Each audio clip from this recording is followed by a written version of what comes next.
Bom, olá amigos do blog Papo Sem Censura.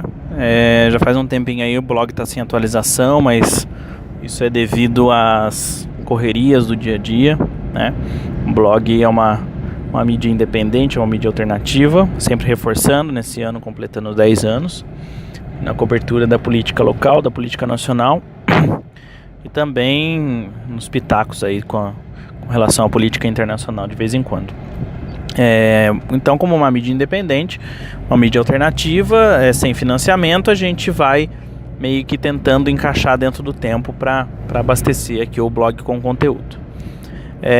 A ideia de fazer o podcast de hoje é para falar, porque hoje é uma data importante, hoje é dia 20 de julho de 2018, e é uma data importante porque ela marca o início das convenções partidárias para a formalização aí das candidaturas, né, das pré-candidaturas para a eleição deste ano, eleição de 2018, eleição nacional, né, onde nós vamos eleger presidente da República ou presidenta, né, deputados e deputadas federais e estaduais, e também governadores e governadoras e senadores e senadoras. É um momento importante, né?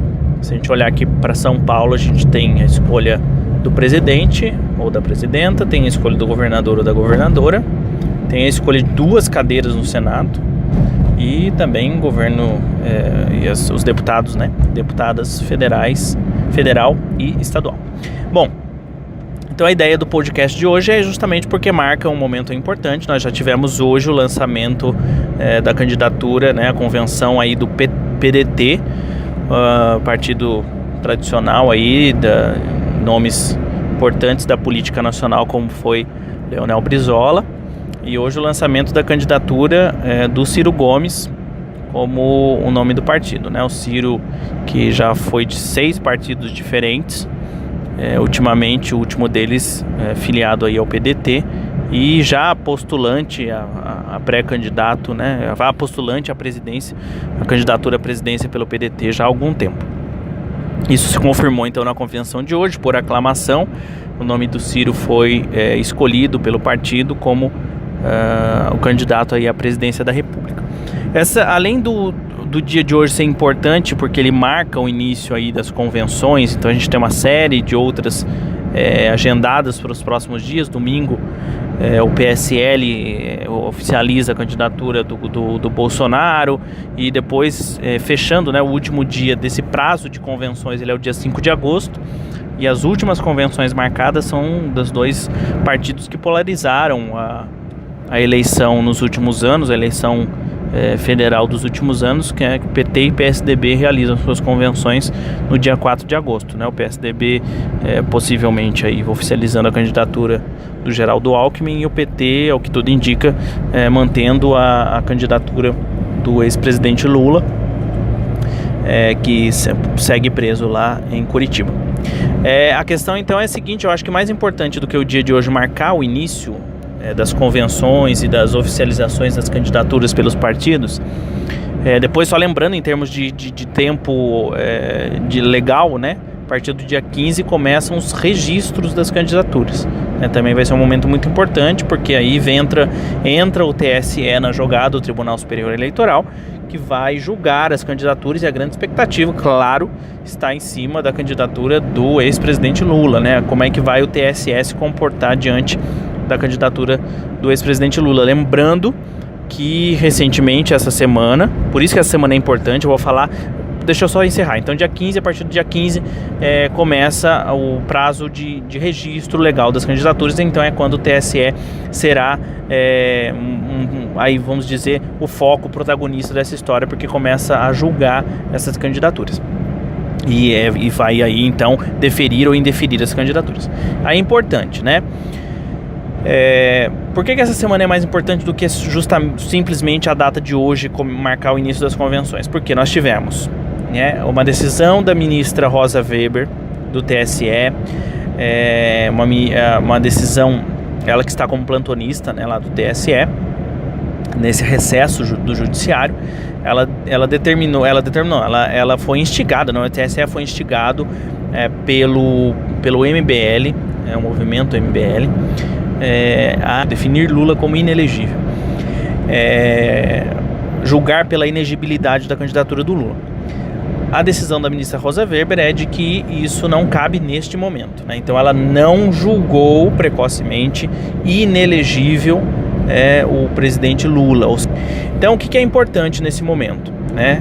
Entender que por enquanto o PT segue tendo direito, né, legal inclusive, de postular pela candidatura do ex-presidente Lula ao seu retorno ao Palácio do Planalto. Essa semana também foi importante porque ela foi um momento de costuras finais aí das possíveis coligações para a eleição deste ano. E isso passa principalmente pela composição do tempo de televisão, né? Isso que os candidatos buscam é aumentar o seu tempo de televisão. Então nós tivemos alguns movimentos que foram importantes e decisivos e definitivos nessa semana. Não definitivos no sentido de que nada pode mudar, pode, né? Mas eles foram decisivos porque apontam para um caminho que parece meio, nesse momento, se consolidando, né? A se consolidar. Tirando algumas candidaturas, como por exemplo a do Guilherme Boulos e da Sônia Guajajara, né? Presidente e vice-presidente ou co-presidente. Tirando essa candidatura do PSOL, que tem uma coligação, né, ou uma parceria, enfim, pode chamar o nome que for, com o PCB, né, então os outros partidos seguem aí barganhando essas coligações, né. Então você tem o PT, por exemplo, ainda em negociação com o PSB, né, em negociação com o PCdoB, que é um tradicional aliado aí dos seus anos no governo, seguia, né, num diálogo ainda que frio, né, com o PR, que é um partido que no início da semana se declarou entre o entre o Lula e o Bolsonaro, e que no fim das contas entrou no pacotão do centro, que tem outros partidos como Solidariedade e o DEM, que estava entre o Ciro e o Alckmin. E aí acabou esse pacotão fechando com o Alckmin, é o que tudo indica. Então o PT segue negociando com o PSB, que foi um partido aliado dos governos petistas nos 2 anos do Lula e no primeiro da Dilma. Segue negociando com o PCdoB, que foi um aliado até a queda, o golpe que tirou a presidenta Dilma do seu mandato, né, em 2016. E negocia também, ainda que de forma mais distante também, mas flerta, pelo menos não negocia, mas flerta com o próprio PDT, né? Não está descartada uma possível união entre PT e PDT e PCdoB, etc. O PDT, por sua vez, né, aí o Ciro, né, negociava com o DEM, com esse blocão, porque o centro criou um blocão, né, aí com o DEM, com o PP, com Solidariedade, e que por último se uniu o PR a esse blocão. Esse blocão negociava com o Ciro e com o Alckmin. E essa negociação, ao longo dos últimos dias, ocorreram algumas reuniões, né? O DEM, né, liderado pelo Rodrigo Maia, estava mais tendencioso a fechar com o Ciro, né? A tendência era fechar com o Ciro, por acreditar que a candidatura do Alckmin é uma candidatura que tem poucas chances de decolar. E existia uma outra parte do grupo que era mais simpatizante da a fechar com a candidatura do Alckmin. Porém, ao que tudo indica também, os rumores, né, dos bastidores da política apontam que houve uma pressão por parte do Palácio do Planalto, principalmente junto aos seus aliados, como o PP, por exemplo, dizendo que se eles fechassem apoio com o Ciro fez duras críticas ao governo do Michel Temer, inclusive duras críticas ao próprio Michel Temer, né? O classificou como líder, como quadrilheiro, né? Como líder de uma quadrilha. Então houve uma pressão por parte do Palácio do Planalto de que se algum desses partidos, alguns específicos, né, que estão hoje no balcão lá da negociata MDBista, né, se algum desses partidos fechasse com o Ciro, poderiam considerar que estariam saindo da base do governo, né, e tendo que entregar cargos, tendo que entregar ministérios, etc, etc. Então, no fim das contas, a amarração toda levou a fechar a questão aí, esse blocão com o Alckmin, né. situação que dará a ele, Geraldo Alckmin, mais ou menos 40% do tempo de rádio e televisão a partir do momento da propaganda aí no rádio e TV. Bom, sobrou o PDT do Ciro, uma negociação também com o PSB, né, que é um partido aí que vem sendo disputado entre PT e PSB e PDT, né?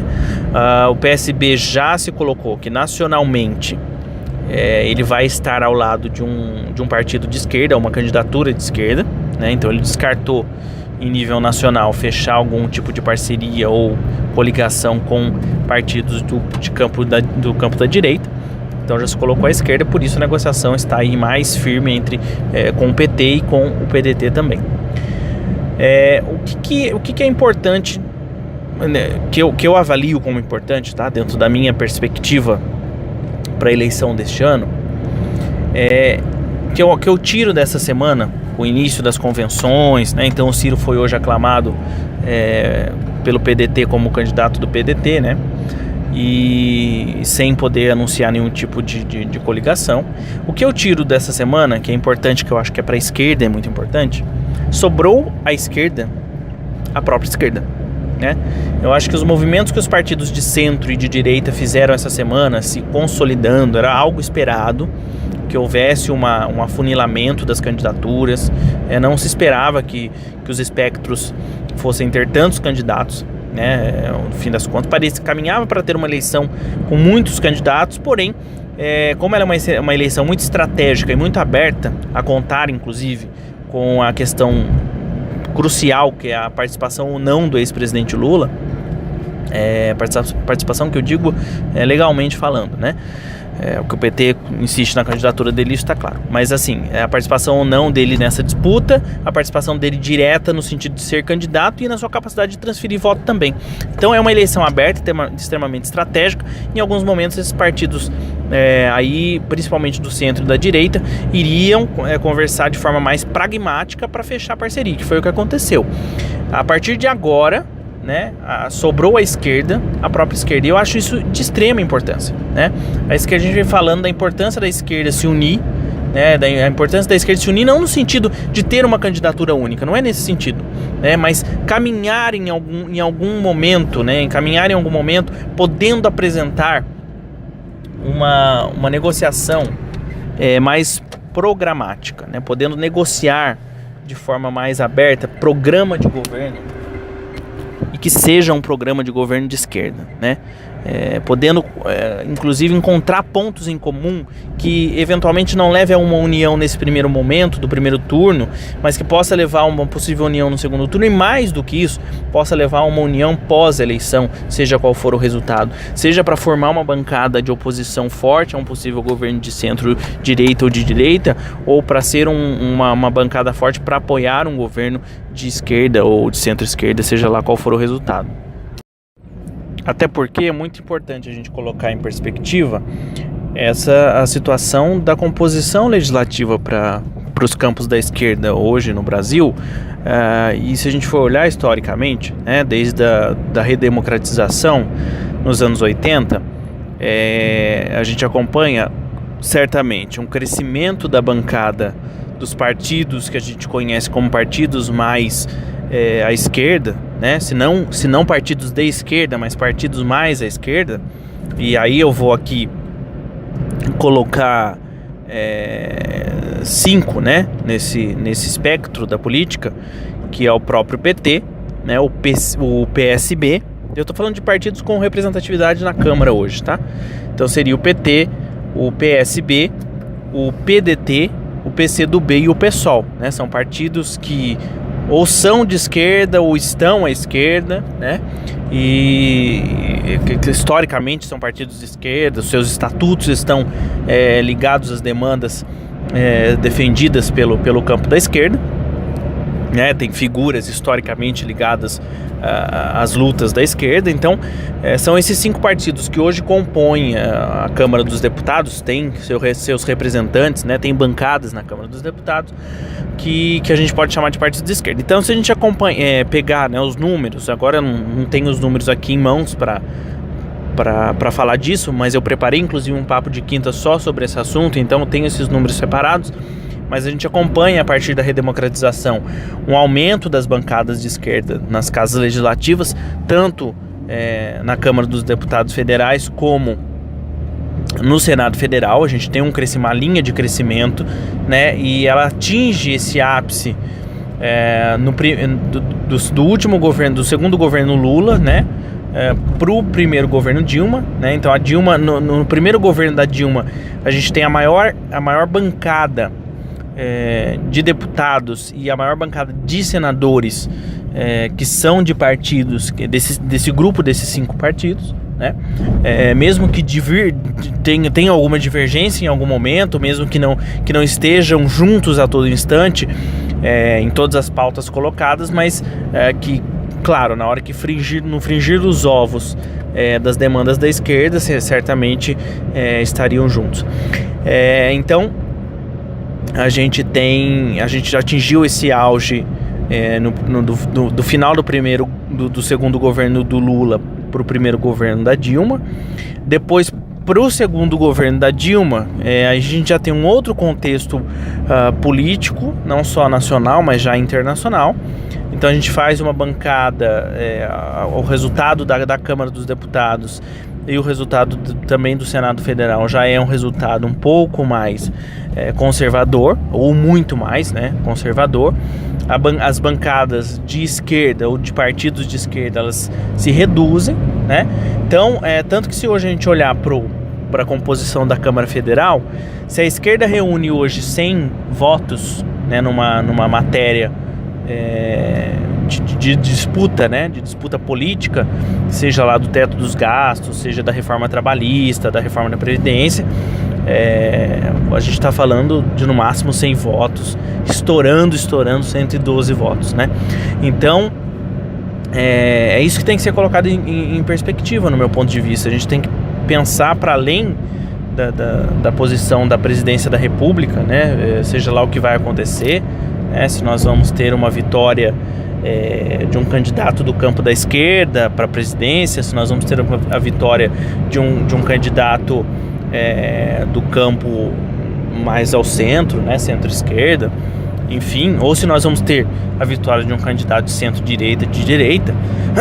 É importante a gente ter isso em perspectiva, que além dessa construção de quem será o presidente da República, a esquerda também tem que olhar para as casas legislativas, né, de conseguir fazer uma bancada que seja capaz ou de segurar possíveis novas ondas de desmonte dos serviços públicos, né, do desmonte da indústria nacional, da indústria estatal, dando continuidade a essa monstruosidade que é o governo do ilegítimo Michel Temer, seja para barrar isso. Aí nós estamos falando depois de outubro ou depois de novembro, quando a gente fala em possível segundo turno, a possibilidade de um governo de direita legitimado nas urnas. Então aí no campo narrativo político e institucional, e também, obviamente, nos campos de rua, né, nas manifestações de rua, mas é preciso ter instrumento institucional também. Esse instrumento institucional ele também passa pelas casas legislativas. É importante que a esquerda faça essa construção. Então é preciso ter uma bancada de esquerda forte, seja para barrar possíveis novas ondas e projetos de desmonte, no caso de um governo legitimado à direita ou centro-direita, ou seja, para dar sustentabilidade a um candidato de esquerda,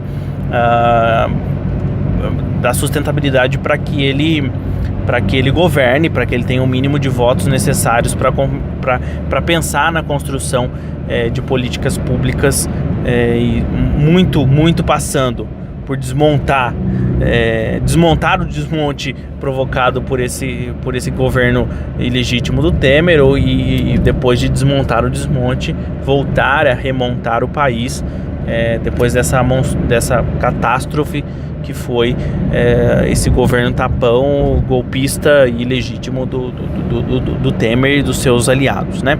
Seus aliados que agora estão aí tentando se colocar como novidades da política, ou tentando criar uma narrativa extra MDB, né? Então, quando você vê uma candidatura do PSDB tentando se colocar, tentando se afastar do governo Temer, eu sinto muito, não dá para se afastar, né? Eles foram parceiros na derrubada do governo legítimo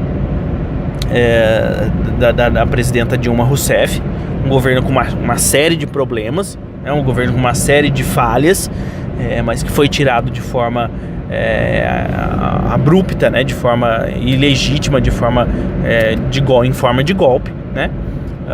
Então você tem o PSDB, é um partido que patrocinou esse golpe, é um partido que deu sustentabilidade ao governo Temer nos primeiros momentos, inclusive ajudando na aprovação, entregando os votos para aprovação do teto dos gastos, para aprovação da reforma trabalhista, e que agora tenta fingir que é algo extra essa história toda. Não, é um partido que foi o principal fiador aí, junto com os que estão abarcando hoje a campanha do Geraldo Alckmin, como os democratas, por exemplo, e outros partidos de centro, como o PR e o PP, que foram já aliados do governo Lula-Dilma em algum momento, mas que na hora que o barco começou a afundar, pularam fora, e junto com esses nomes aí do PSDB, do Tucanato e dos democratas, foram parte da construção da desconstrução que foi o governo de Michel Temer. Então, esse é um momento muito importante da política nacional, agora as convenções e as construções dos próximos dias e semanas, até o início da oficialização das candidaturas, e ao momento que o TSE, né, o Tribunal Superior Eleitoral, entra nessa história. E vai ser interessante também a gente construir, acompanhar a construção e também construir de alguma forma, né, que a gente faz parte desse processo de construção aí das coligações, enfim. Resumo da ópera que eu deixo, né? Tudo que aconteceu nos últimos dias, os movimentos, como as coisas se fecharam, sobrou à esquerda, a própria esquerda. E isso, num primeiro momento, pode parecer um fortalecimento da direita ou do centro-direita rumo à eleição de outubro, mas eu acho que a curto, médio e longo prazo representa uma grande oportunidade para a esquerda se reconstruir nesse país, seja para já conseguir vencer as eleições em outubro, e aí vencer de forma pura, né, sem precisar já estar com esses outros partidos abarcados dentro da coligação e feito essa disputa e essa construção pragmática, né, e se propor alguma outra coisa mais ampla do que isso, e uma vitória um pouco mais pura, que seria acontecendo a partir desse instante de como as coisas estão se desenhando. Então sobrou a esquerda, e que a esquerda seja capaz de se construir daqui até as eleições de outubro e para além dos resultados aí do que vem a acontecer no pleito deste ano. Um grande abraço a todos, a gente volta com o podcast a qualquer momento, ou também com os nossos vídeos aqui no blog Papo Sem Censura, de olho nas eleições de 2018, importante eleição, não só por si só, mas pelo contexto que a gente está vivendo. Um grande abraço a todos e até a próxima aqui no blog.